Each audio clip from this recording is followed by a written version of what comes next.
Hello friends, welcome to Pushpita's hassle. আজ আমি আপনাদের সামনে হাজির হয়েছি আরও একটি নতুন রেসিপির সঙ্গে। আজ আমি আপনাদের সঙ্গে শেয়ার করব কাশ্মীরি চিকেনের রেসিপি। এটা আপনারা বাড়িতে খুব অল্প উপকরণে সহজেই বানিয়ে ফেলতে পারেন এবং বানানো খুবই সহজ। এর জন্য প্রথমেই আমার লাগছে চিকেন। এখানে আমি 750 গ্রাম চিকেন নিয়ে প্রথমে এটা ভালোভাবে ধুয়ে নিয়েছি। এবার আমি একে একের মধ্যে দিচ্ছি পরিমাণ মতো হলুদ, 1 চামচ কাশ্মীরি লঙ্কার গুঁড়ো, পরিমাণ মতো নুন দিয়ে আমি মশলাটাকে হাতের সাহায্যে খুব ভালোভাবে চিকেনের গায়ে মাখিয়ে নেব। দেখুন, এটা আমার মাখানো হয়ে গেছে। এবার এটাকে আমি 25 থেকে 30 মিনিট এভাবেই রেখে দেব। এরপর একটি কড়াই বসিয়ে তার মধ্যে আমি কিছুটা সাদা তেল দিয়ে দিচ্ছি। দিয়ে তেলটাকে আমি খুব ভালোভাবে গরম করে নেব। তেলটা আমার ভালোভাবে গরম হয়ে গেছে। এবার আমি একে একে চিকেনের পিসগুলো ওর মধ্যে দিয়ে দেব ভেজে নেওয়ার জন্য।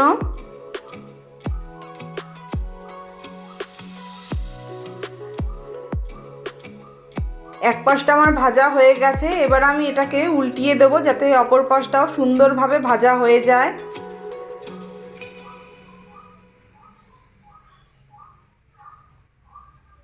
দেখুন, আমার দুপাশে সুন্দরভাবে ভাজা হয়ে গেছে। এবার এটাকে আমি তেল ঝরিয়ে ঝরিয়ে একটি পাত্রে তুলে নেব।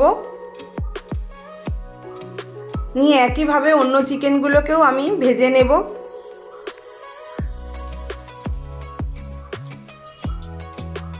দেখুন, সব চিকেনটাই আমার সুন্দরভাবে ভাজা হয়ে গেছে। এবার অন্য একটি কড়াই বসিয়ে তার মধ্যে আমি ভেজে রাখা তেলটা দিয়ে দিচ্ছি। দিয়ে আরেকটু সর্ষের তেল ওর মধ্যে আমি দেব। দিয়ে আর দেব 1 চামচ ঘি।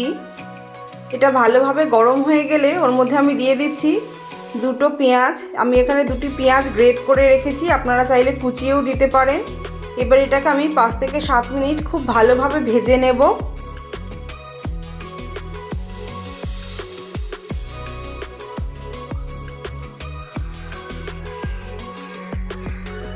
দেখুন, পেঁয়াজটা আমার ভালোভাবে ভেজে নেওয়া হয়ে গেছে। এবার আমি ওতে দিয়ে দিচ্ছি 1 চামচ আদা ও রসুনের পেস্ট। দিয়ে আমি আরও 3-4 মিনিট এটাকে কষিয়ে নিচ্ছি। 4 মিনিট পর এর মধ্যে আমি দিয়ে দিচ্ছি একটি বড় সাইজের টমেটোর পেস্ট। দিয়ে আরও কিছুক্ষণ এটাকে আমি খুব ভালোভাবে কষিয়ে নেব। এটা কষাতে কষাতে মাঝে আমি এর মধ্যে দিয়ে দিচ্ছি পরিমাণ মতো নুন। দিয়ে আমি ভালোভাবে কষাচ্ছি যতক্ষণ না এর কাঁচা গন্ধটা চলে যায়। এবার আমি এর মধ্যে দিয়ে দেবো একে একে 1 চামচ হলুদ গুঁড়ো, 2 চামচ জিরে গুঁড়ো, 2 চামচ ধনে গুঁড়ো, 1 চামচ লঙ্কার গুঁড়ো, 2 চামচ কাশ্মীরি লঙ্কার গুঁড়ো ও 1 চামচ গরম মশলা। দিয়ে এটাকে আমি খুব ভালোভাবে আর একটু নাড়াচাড়া করে নিচ্ছি। 3 থেকে 4 মিনিট এটা খুব ভালোভাবে রান্না করে নেওয়ার পর এর মধ্যে আমি অ্যাড করে দেব 100 গ্রাম টক দই। টক দইটা দিয়ে আমি আরও 5 মিনিট এটাকে খুব ভালোভাবে কষিয়ে নিচ্ছি। এবার আমি টক দইয়ের বাটিতেই 2 চামচ জল দিয়ে এর মধ্যে এটা অ্যাড করে দিচ্ছি। দিয়ে একটু নাড়িয়ে চাড়িয়ে নিচ্ছি।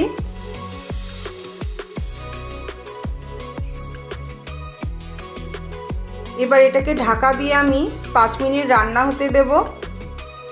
5 মিনিট পর ঢাকাটা সরিয়ে নিলাম। এটা আমার খুব ভালোভাবে কষানো হয়ে গেছে। এবার আরেকটু আমি এটাকে নাড়িয়ে চাড়িয়ে নিচ্ছি। নিয়ে এর মধ্যে আমি অ্যাড করে দেব 250 গ্রাম দুধ। এটা অপশনাল, আপনারা চাইলে এখানে জলও ব্যবহার করতে পারেন। দিয়ে আমি এটাকে একটু খুব ভালোভাবে নাড়াচাড়া করে দিচ্ছি। দিয়ে এটাকে আমি 5 মিনিট ঢাকা দিয়ে রান্না করে নেব। দেখুন, 5 মিনিট পর এটা আমার ফুটে উঠেছে। এবার একটু নাড়িয়ে চাড়িয়ে এর মধ্যে আমি একে একে চিকেনের পিসগুলো দিয়ে দেব।